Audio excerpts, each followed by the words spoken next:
ang ating pong tutugon, Panginoon, para sa sambayan ng Diyos, buong kababaan nawa natin maihandog ang buong daigdig, ang liwanag at kaligtasan pinagkatiwala ni Kristo sa Kanya. Manalangin tayo sa Panginoon. Para sa mga namumuno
sa ngalan ng Ama at ng Anak at ng Espiritu Santo.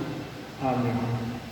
Ang pagpapala at kapayapaan mula sa Diyos na Ama natin at sa Panginoong Hesukristo naway sumainyo. At sumainyo. Mga kapatid, tinitipon tayo bilang mga kaanib ng angkan ng Diyos. Kaya dumulog tayo sa maawaing Panginoong nagpapatawad ng lubos.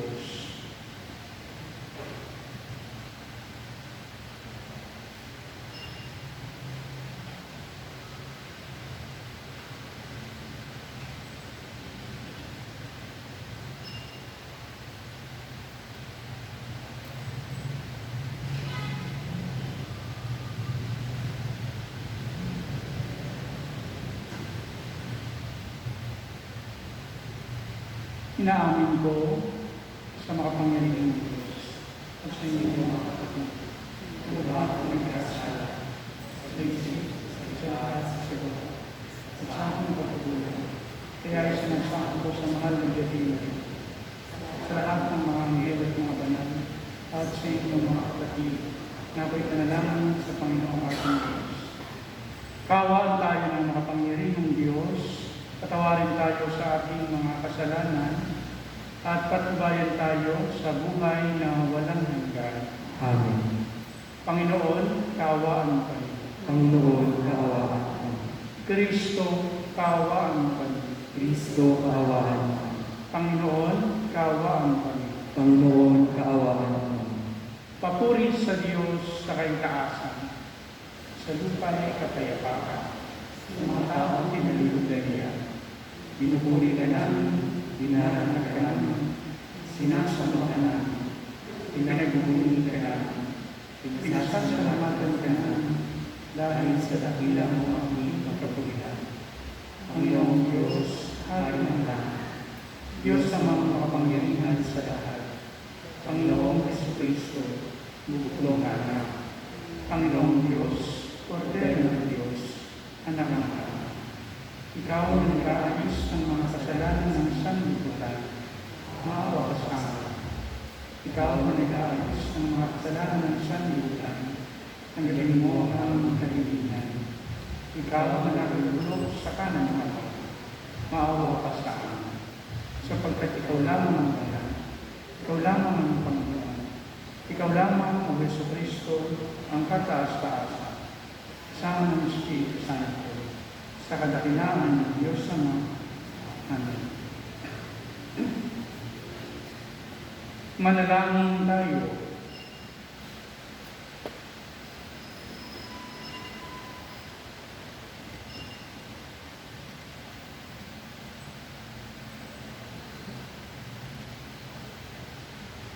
Ama naming makapangyarihan, kalugdan mo kami at pagbigyan, na magkamit ng kaloob mong karagdagan, upang sa maalab naming pananalig, pag-asa at pag-ibig, kami mamalaging tumatalima sa iyong kautusan. Sa pamamagitan ni Jesucristo, kasama ng Espiritu Santo, nagpa sa walang hanggan.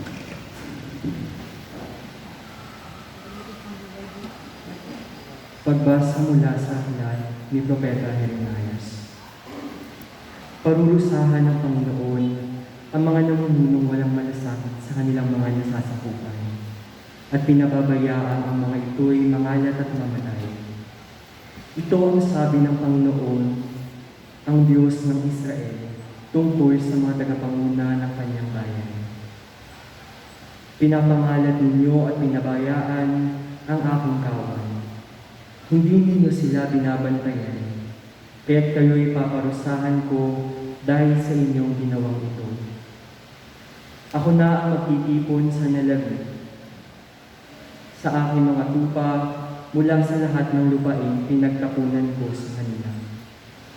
Ibabalik ko sila sa kanilang binubuang lupa, at sila'y muling darami.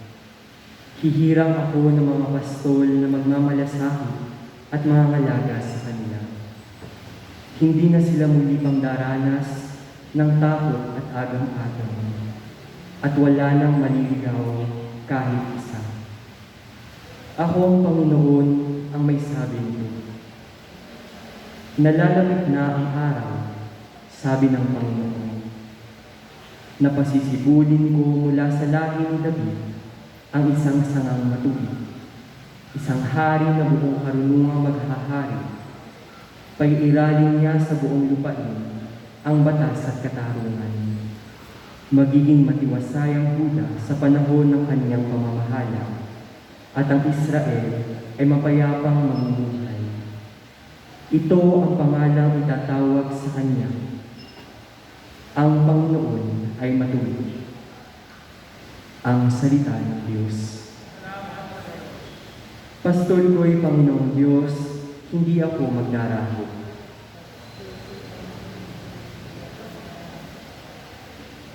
Panginoon aking pastor, hindi ako magkukulang.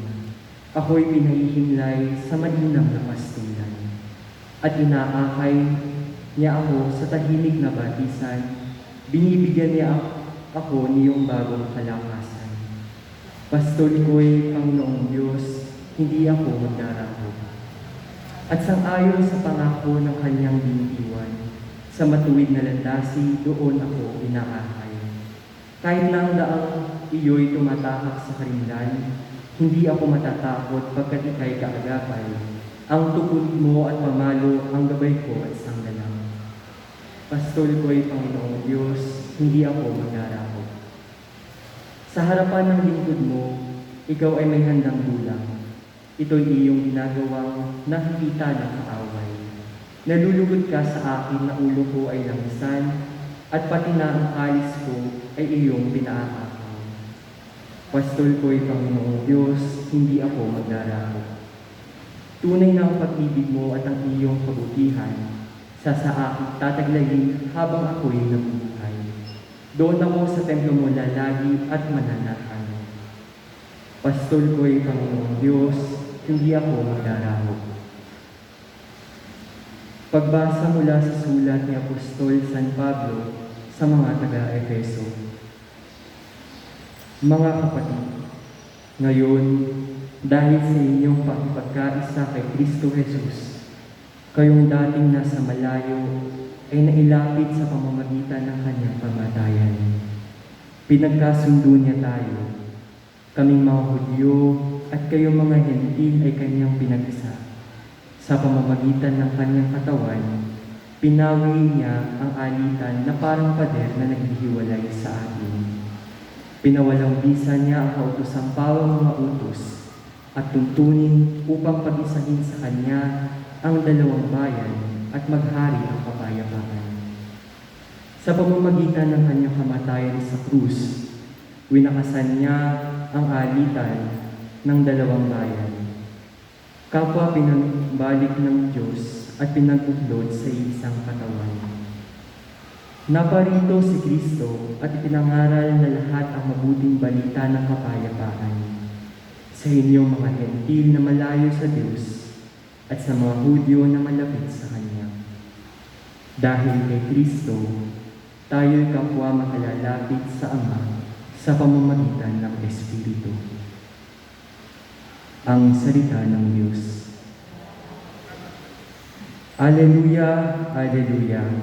Ang tinig ko'y pakinggan ng kabilang sakong kawan, ako'y kanilang susundan. Alleluia, Alleluia. Kayo na po ang lahat. Magsitayo po ang lahat.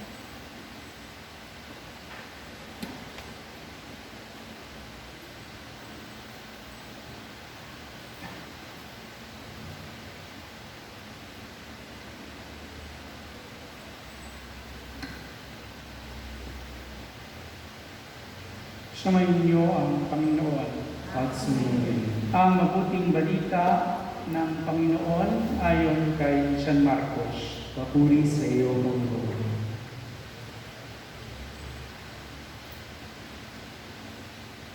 Noong panahong iyon, bumalik kay Jesus ang mga apostol at iniulat ang lahat ng kanilang naisagawa at naituro. Napakaraming taong dumarating at umaalis, ano pat hindi na makuhang kumain ni Jesus at ng kanyang mga alagad. Kaya't sinabi niya sa mga ito, magtungo kayo sa isang ilang na pook upang malayo sa karamihan at makapagpahinga kayo ng kaunti. Umalis silang lula ng bangka at nagpunta nga sa isang ilang na dako. Ngunit maraming nakakita sa kanilang pag-alis at nakilala sila. Kaya't mula sa lahat ng bayan, ang mga tao'y patakbong tumungo sa dakong pupuntahan ni na Jesus. At nauna pang dumating doon kaysa kanila. Paglungsad ni Jesus, nakita niya ang napakaraming tao. Nahabag siya sa kanila sapagkat para silang mga tupang walang pastol. At tinuruan niya ng maraming bagay. Ang mabuting balita ng Panginoon. Pinupuri ka namin, Panginoon Hesus Kristo.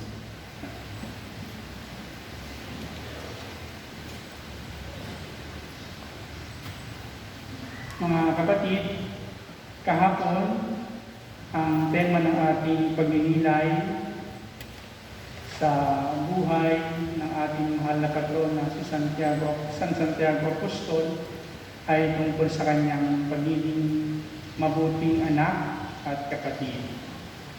At nabanagan natin kahapon, nalaman natin kahapon sa pagninilay na upang maging mabuting alagad, upang maging epektibo sa pagmimisyon, kailangan munang mahubog ang isang misyonero sa pagiging isang mabuting tao. At walang ibang lugar ang pinakamainam kung saan nahuhubog ang isang tao para maging mabuti kundi sa loob ng kanyang tahanan. Kaya nga pinigilayan natin kung paano si San Santiago Apostol ay ginubog ng kanyang mga magulang nang mayroong pagsunod at mayroong pagtitiwala. At ito ay na-translate nung siya'y tinawag na ng Panginoon sa pagmimisyon, yung kanyang agarang pagsunod kay Jesus, kapag siya ay nasanay na bata pa lamang ay marunong ng sumunod. At yung pagsunod na yun ay naglalarawan ng kanyang pagtitiwala sa poong may kapal. Ngayon din yung kanyang maayos na relasyon sa kanyang kapatid, na ito ay naging pundasyon din ng pagkakaroon niya ng maayos na relasyon sa ibang tao. Sapagkat kung ating titingnan sa sentido ng spiritual, lahat naman tayo ay magkakapatid. Ngayon, tayo ay nasa ikatlong araw ng ating pamumutuho, ang ating pagnunobena sa ating mahal na patron, at ang ating pagninilayan ngayon ay isa pang mahalagang elemento na meron si San Santiago, nagamit niya nung siya ay ipinadala ng Panginoon para mag-misyon. Kaya hindi naman ay pinapaalala sa atin na tayo din yung mga hinirang sa pamamagitan ng binyag upang mag-misyon, ipalaganap ang mabuting balita sa lahat ng ating kapwa, sa lahat ng bayan. Ang tema ng ating pagninilay ngayon ay si San Santiago Apostol na naging saksi kasama ng kagapang mga alagad, San Pedro, San Andres at ang kanyang kapatid San Juan sa mga himala na ginawa ng ating Panginoong Jesucristo. Mga kapatid, noong hinirang si San Santiago Apostol para maging apostol ng Panginoon, binigyan din siya ng pribilehiyo na masaksihan yung mga himala na ginawa ni Jesus. Nais kong pagnilayan yung dalawang himala na nasaksihan ni San Santiago, kapiling ng tatlo pang mga alagad. Una, yung himala na ating mababasa sa mabuting balita ayon kay San Marcos sa ikalimang kapitulo, talata 21 hanggang 43. Ito yung saan nasaksihan ni San Santiago yung muling pagbuhay ng Panginoon dun sa anak na babae ni Jairo. Matandaan ninyo, ito rin ay naging ebanghelyo natin halos mag-iisang buwan na ang nakakaraan. At pangalawang himala na nais kong ating bigyang pansin ay matagpuan natin sa ebanghelyo ni San Mateo sa ika-17 kapitulo, talata 1 hanggang 18. Ito yung magkakasama yung tatlong alagad kung saan nakita nila kung paano nagbagong anyo ang ating Panginoong Jesucristo. Ito yung tinatawag natin na transfiguration. Ngayon, kung ating pagninilayan ng mas malalim yung dahilan yung pagkasaksi ni San Santiago sa mga himalang ito, ito'y merong dalawang mahalagang papel na ating makikita na magkakaroon ng halaga sa pagmimisyon ng ating mahal na patron. Dalawang bagay ang nais kong pagnilayan dito. Una, ang pagkasaksi ni San Santiago Apostol sa himala ng Panginoon ay nagpalakas o mas lalo pang nagparatag ng kanyang pananampalataya na si Jesucristo ay ang anak ng Diyos at ang mismong Diyos. Nais kong balikan yung tagpo ng pagbabagong anyo ng Panginoong Jesucristo na nasilayan ni San Santiago Apostol. Sabi doon sa salaysay, habang sila ay nasa bundok, si Jesus ay nagbago ng anyo at naging napakabusilak ng kasuotan ng Panginoon. Yung description doon ay walang kasing puti ang pagbingning ng Panginoon. Pagkatapos, habang si Jesus ay nagbingning sa kaputian, isang tinig ang kanilang narinig sa langit. At ang sabi ng tinig, ito ang aking anak na lubos kong pinagugutan. Nasaksihan ito ni San Santiago at dahil dito ay napatunayan niya na tunay niyang si Jesus ay ang anak ng Diyos. At ang pananampalatayang ito ay mas pagtitibayin pa, mga kapatid, pagkatapos na si Jesus ay mamatay at muling mabuhay. Kung ating babalikan itong tagpong ito, nangyari ito bago si si Jesus at ang kanyang mga alagad ay magpunta ng Jerusalem, kung saan si Jesus ay pahihirapan, magpapakasakit, mamamatay sa krus. Ang lahat ng ito, mga kapatid, ay masasaksihan ng mga apostol. Kaya nga si San Santiago, yung kanyang karanasan ng pagkakita kay Jesus sa kanyang kaluwalhatian at yung kanyang pagkarinig sa tinig ng Ama na nagsasabing si Jesus ay anak ng Diyos, kanya din naranasan kung paano ang Diyos na ito ay pahirapan. Tandaan natin na doon sa tagpo ng pananalangin ni Jesus sa halamanan ng Getsemani, kasama rin si San Santiago ng Panginoon.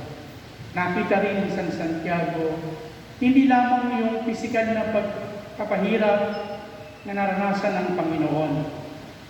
Nakita rin ni San Santiago yung mas malalim na paghihirap na dinanas ni Jesus habang si Jesus ay nananalangin sa halamanan.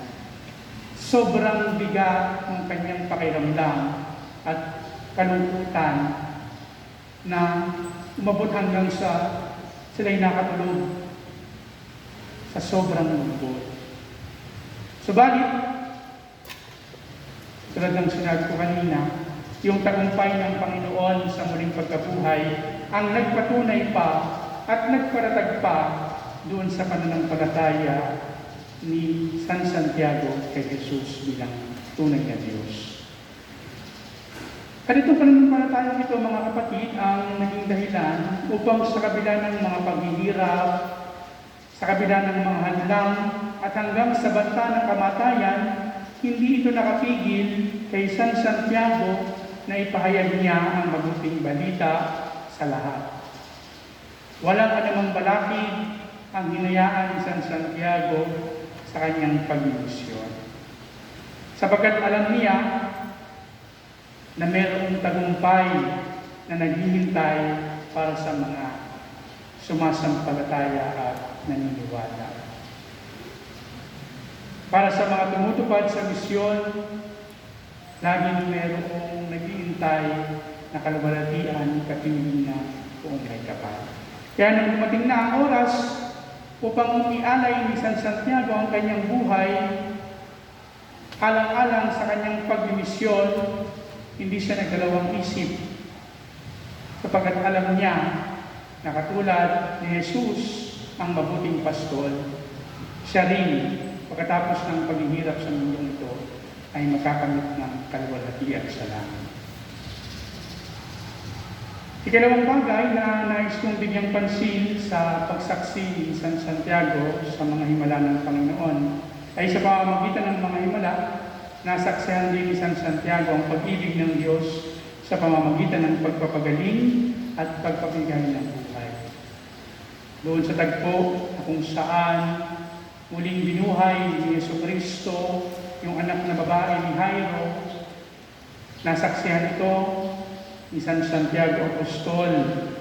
Nasaksihan niya kung paano ang pagmamahal ng Diyos ay nagtatagumpay laban sa anumang uri ng kasamaan.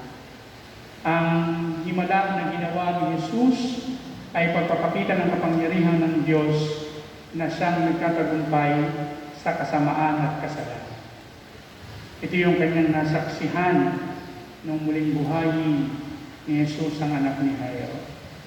At ang kaparehas na pagmamahal na ito na nagdudulot ng buhay at pagpapagaling ay yung kanyang tinataglay sa kanyang pagpapahayag ng kaharian ng Diyos. Habang si San Santiago ay nagpapahayag ng Ebanghelyo ng paghahari ng Diyos, pinapahayag niya rin yung pagmamahal ng Diyos. Yung tagumpay ng Diyos sa anumang kasamaan at kasalanan. Kaya rin hindi siya nagpapigil sa anumang balakid sa kanyang pagmimisyon, sapagkat alam niya na anuman ang mangyari kung siya'y magiging tapat sa kanyang misyon ay hindi siya pababayaan ng pagmamahal ng Diyos. Sa mga pagsaksik ito ni San Santiago sa mga himala ng Panginoon na nagparatag sa kanyang pananalig at nagdala sa kanya sa pagmamahal ng Diyos na kanyang ibinahagi sa ibang tao. Tayo din ay iniimbitahan na maging katulad ni San Santiago. Muli, ang paalala sa atin, tayo ay hinirang ng Diyos dahil sa ating binyag upang ipahayag ang kanyang balita, mabuting balita sa lahat. Sana nga, maging katulad tayo ni San Santiago, na ating may pahayag ang ating matibay na pananalig kay Jesucristo bilang ating Diyos. Ang pananampalataya na tutulong sa atin para masaksihan ang himala ng pagbabago ng buhay na ating mararanasan.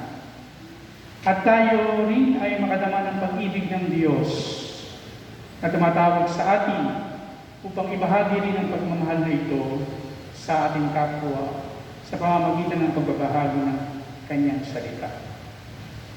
Kaya muli malapit tayo sa ating mahal na patron, kay San Santiago Apostol, at hilingin natin na gabayan niya tayo nawa sa pagtupad ng ating misyon, sa pagpapalaganap ng pananampalataya sa ating Panginoon, at sa pagpapalaganap ng pag-ibig ng Diyos sa bayan. Ipahayag natin ang ating pananampalataya. Sumasampalataya ako O Diyos na makapangyarihan sa lahat, na may gawa ng langit at lupa. Sumasampalataya ako kay Jesucristo, iisang anak ng Diyos, Panginoon natin lahat. Nagkatawang tao siya ng Espiritu Santo, pinanganak ni Santa Maria Virgen, pinagpakasakit ni Poncio Pilato, pinako sa krus ng matay ng ibig, nanaog sa kinaroroonan ng mga yumao, na may katong araw na buhay na mabuhay. Umakyat sa langit, nalulog sa kanan ng Diyos ang makapangyarihan sa lahat. Doon magmumula ang paririto at hukom sa mabubuhay at namatay ng tao. Sumasampalataya naman ako sa Diyos Espiritu Santo, sa banal na simbahang Katolika, sa kasamahan ng mga banal, sa kapatawaran ng mga kasalanan, sa pagkabuhay ng muli ng namatay na tao, at sa buhay ng walang hanggan. Amen. Oratio Imperata para sa proteksyon laban sa COVID-19. Mga baging at kapagmahal na Ama, nagsusumamo kami sa iyo upang hilingin ang iyong patnubay laban sa COVID-19 na nagpapahirap sa marami at kumitil na ng maraming buhay.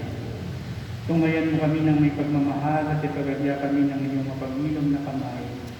Mula sa takot sa karamdaman at kamatayan, itaguyod mo kami sa pag-asa at paratagin sa pananampalataya. Gabayan mo ang mga dalubhasang na atasan at tumuklas ng mga lunas at paraan upang ihinto ang paglaganap nito. Nagpapasalamat kami sa mga bakunang naisulong sa patnubay ng iyong mga kamay. Pagpalain mo ang aming mga pagsisikap na mawakasan ng mga bakunang pandemya sa aming bayan. Patnubayan mo ang mga lumilingap sa may sakit upang ang kanilang pagkalinga ay malakipan ng husay at malasakit. Pagkalooban mo sila ng kalusugan sa isip at katawan, karatagan sa kanilang pananaligang maglingkod, at ipagsanggalang sa karamdaman. Itinataas namin ang mga nagdurusa, makamtan nawa nila ang mabuting kalusugan, lingapin mo rin ang mga kumakalinga sa kanila. Pagkamtin mo ng kapayapaang walang hanggan ng mga pumanaw na. Pagkalooban mo kami ng biyaya na magtulong-tulong tungo sa kabubuti ng lahat. Pukawin sa amin ang pagmamalasakit sa mga nangangailangan. Sa pagdamay at malasakit namin sa bawat isa, malampasan nawa namin ang krisis na ito at lumago sa kabanalan at pagbabalik loob sa iyo. Hinihiling namin ito sa pamamagitan ni Jesucristo na nabubuhay at nag-ahabing kasama mo at ng Espiritu Santo, iisang Diyos magpa sa walang hanggan. Amen. Dumudulog kami sa iyong patnubay, mahal na Ina ng Diyos. Pakinggan mo ang aming kahilingan sa aming pangangailangan at ipagadya mo kami sa lahat ng kasamaan. maluwalhati at pinagpalang Birhen. Amen. Mahal na Birhen ng Fatima, mapagpagaling sa may sakit. Panalangin mo kami. San Jose, Ipanalangin mo kami. San Rafael Arcangel, Ipanalangin mo kami. San Roque, Ipanalangin mo kami. San Lorenzo Ruiz, Ipanalangin mo kami. San Pedro Palusod, Ipanalangin mo kami. San Pablo ng Ermitanyo, Ipanalangin mo kami. San Santiago Apostol na aming patron. Ipanalangin mo kami.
Puri-puri ka, Diyos, sa mga lumikha sa sanlibutan.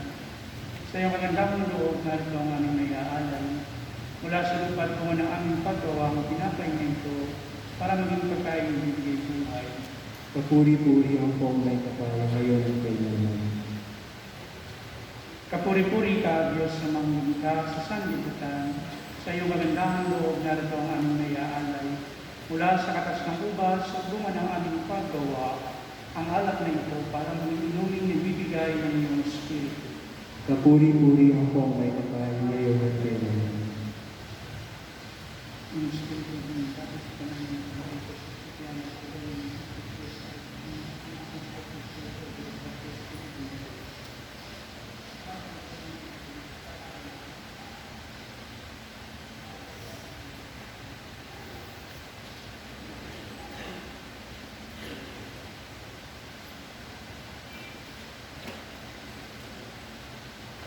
Manalangin kayo mga kapatid upang itong ating paghahain ay kalugdan ng Diyos sa mga makapangyarihan. Tanggapin nawa ng Panginoon itong paghahain sa iyong mga kamay, sa kapurihan niya at karangalan sa ating kapanglabangan at sa buong sambayan ng ganyan. Ama namin lumikha, lahat ng iyong mga paghahain ipinag-utos noong araw ay iyong pinagtibay sa isang haing hantungan ng kanan. Tanggapin ang ginaganap ngayon ng iyong mga lingkod at basbasan mo ito ng kabanalang gaya ng iyong kaloob sa mga alay ni Abel na lubha mong itinalugod upang ang mga handog ng bawat isang nagbigay para sambahin ang banal mong ngalan ay magkamit ng karagdagan mong kasiyahan. Sa pamamagitan ni Jesucristo, kasama ng Espiritu Santo, magpas sa walang hanggan. Amen. Sumainyo ang Panginoon. At sumayo, Itaas sa Diyos ang inyong puso at diwa. ipinaas na namin sa Panginoon. Pasalamatan natin ang Panginoong ating Diyos. Marapat na siya ay pasalamatan. Ama naming makapangyarihan, tunay ngang marapat na ikaw ay aming pasalamatan. Nasa iyo ang aming buhay, pagkilos at pagkiral. Sa pamumuhay namin araw-araw, tinatamasa namin ang iyong pagmamahal. Sa pag-ibig mong ipinunla sa sangkatauhan, ang Espiritu Santo'y unang aning bigay ng anak mong naglagak sa amin ng katiyakan, nakalaang mabuhay kami sa piling mo kailanman. Kaya, kaysa ng mga anghel na nagsisiawit ng papuri sa iyo ng walang humpay sa kalangitan, kami ay nagbubunyi sa iyong kadakilaan.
Ama naming banal, ikaw ang bukal ng tanang kabanalan.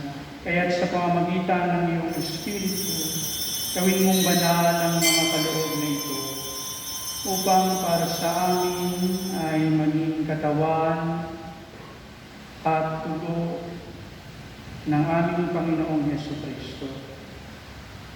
Bago niya pinag-iisang kusang loob na maging handog, hinawakan niya ang tinapay. Pinasalamatan kaniya, pinaghati-hati niya iyon, iniabot sa kaniyang mga alagad at sinabi, "Tanggapin ninyong lahat ito at kanin. Ito ang aking katawan na ihahandog para sa inyo."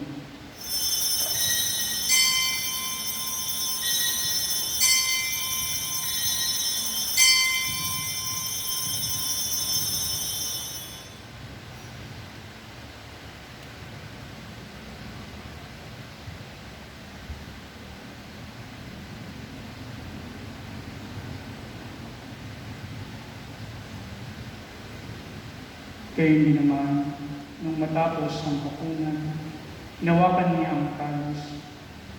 Muli kanyang pinasalamatan.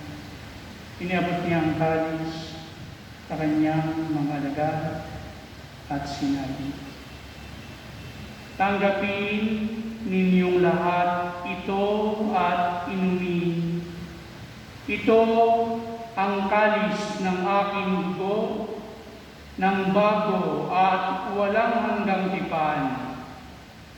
Ang aking dugo na ibubuhos para sa inyo at para sa lahat sa ikapagpapatawad ng mga kasalanan. Gawin ninyo ito sa pag-alala sa akin."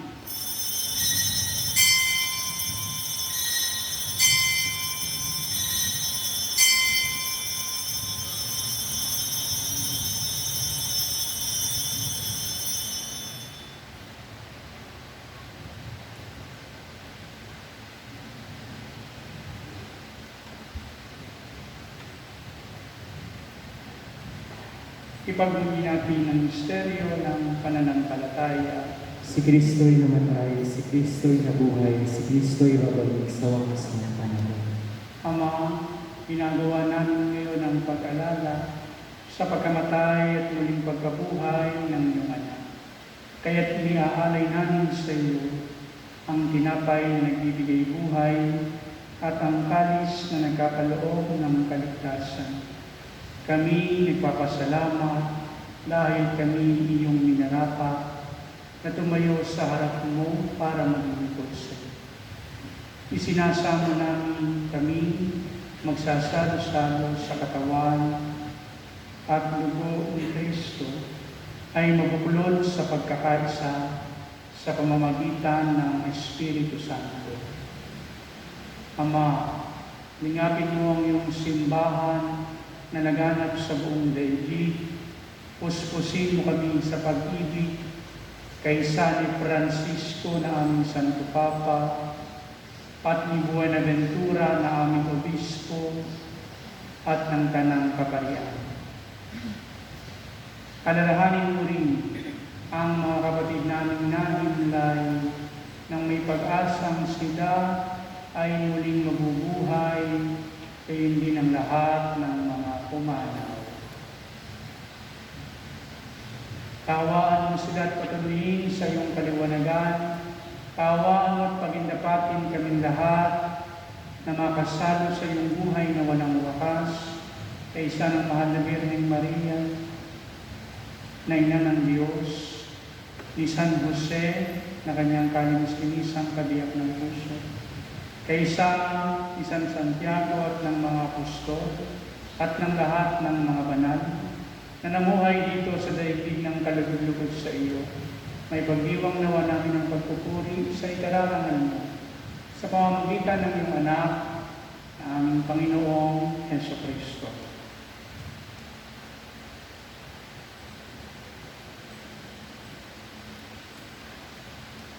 Sa pamamagitan ni Kristo, kasama niya at sa Kanya, ang lahat ng parangal at papuri ay sa iyo, Diyos amang makapangyarihan, kasama ng Espiritu Santo, magpa sa walang hanggan. Amen. Sa tagubilin ng mga nakagagaling na utos at turo ni Jesus na Panginoon natin at Diyos, ipahayag natin ang lakas ko. Ama namin, sumasalamat ka. Sambahin na natin. Kapag sa amin ang kaharian, sundin ang loob mo, ito sa lupa para ng sa langit. Bigyan mo kami ngayon ng aming kakanin sa araw-araw. At patawarin mo kami sa aming mga sala, para ng pagpapatawad namin sa nagkakasala sa amin. At huwag mo kami ibaling tulog sa tukso, at ihadyang mo sa lahat ng masama. Hinihiling namin kami ihadya sa lahat ng masama, pagkalooban ng kapayapaan araw-araw, iligtas sa kasalanan, at ilayo sa lahat ng kapahamakan, samantalang aming pinananabigan ang dakilang araw ng pagpapahayag ng tagapagligtas namin si Jesucristo. Sapagkat iyo ang kaharian at ang kapangyarihan at ang kapurihan magpakailanman. Amen. Panginoong Jesucristo, sinabi mo sa iyong mga apostol, kapayapaan ang iniiwan ko sa inyo, ang aking kapayapaan ang ibinibigay ko sa inyo. Tunghayan mo ang aming pananampalataya at huwag ang aming mga pagkakasala. Pagkalooban mo kami ng kapayapaan at pagkakaisa, ayon sa iyong kalooban, kasama ng Espiritu Santo, magpasawalang hanggan. Amen. Ang kapayapaan ng Panginoon ay laging sumainyo. At sumainyo. Magbigayan kayo ng kapayapaan sa bawat isa.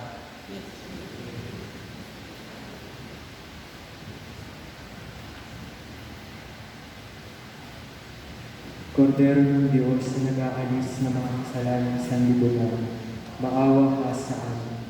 Kordero ng Diyos na nag-aalis ng mga kasalanan sa sanlibutan, maawa ka sa amin. Kordero ng Diyos na nag-aalis ng mga kasalanan sa sanlibutan, ipagkaloob mo sa amin ang kapayapaan.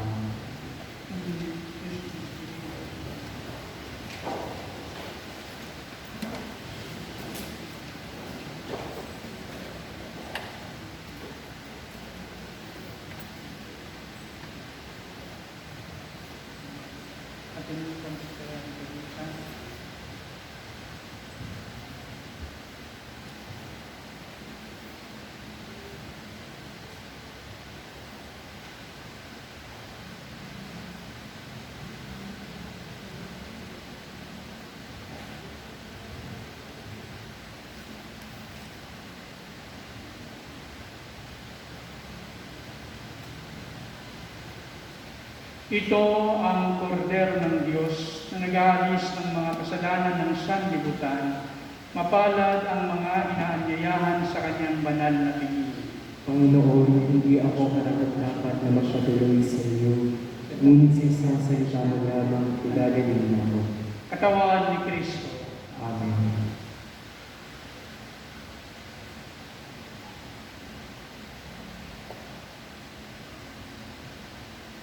Corpus Christi Custodium Fidei.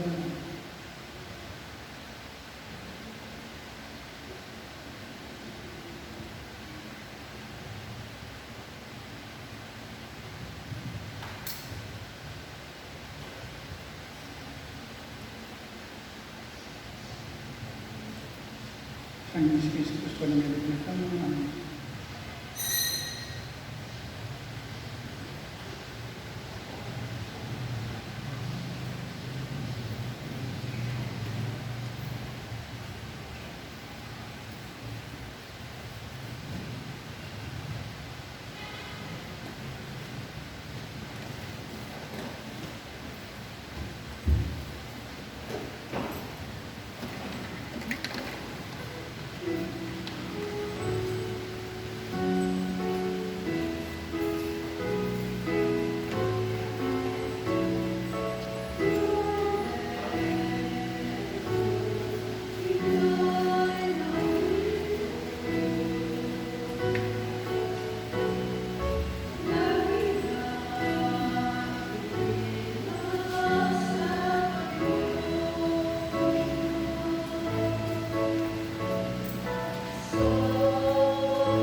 Ama naming mapagmahal, manatili kang kapiling ng iyong sambayanan, na ngayon pinapakinabang mo sa iyong sariling buhay, at gawin mong kami pasulong na makahakbang mula sa dati naming pagkamakasalanan, patungo sa pagbabagong nagdudulot ng iyong kabutihan sa pamamagitan ni Jesucristo, kasama ng Espiritu Santo magpa sa walang hanggan. Amen. Nais ko natin pasalamatan ang mga nag-sponsor sa ikatlong araw ng pagnunubina sa ating mahal na patron, ang Barangay Tres, Termita, ang mga miyembro ng Extraordinary Ministers of the Holy Communion, Palm Sunday Guild, Social Communication Ministry at Banal na Pag-aaral. Bukas ang ating magiging sponsors ay ang Barangay 4 Pinale, Parish Catechetical Ministry, Knights of Columbus, Friends of the Savior at El Shaddai. Sumayin niyo ang Panginoon. At sumirin. Magpalain kayong lahat ng makapangyarihan at mapagmahal natin Diyos, Ama, Anak, at Espiritu Santo. Amen. Tapos na ang banal na pagdiriwang, umayo tayo na mapayapa. Salamat sa Diyos.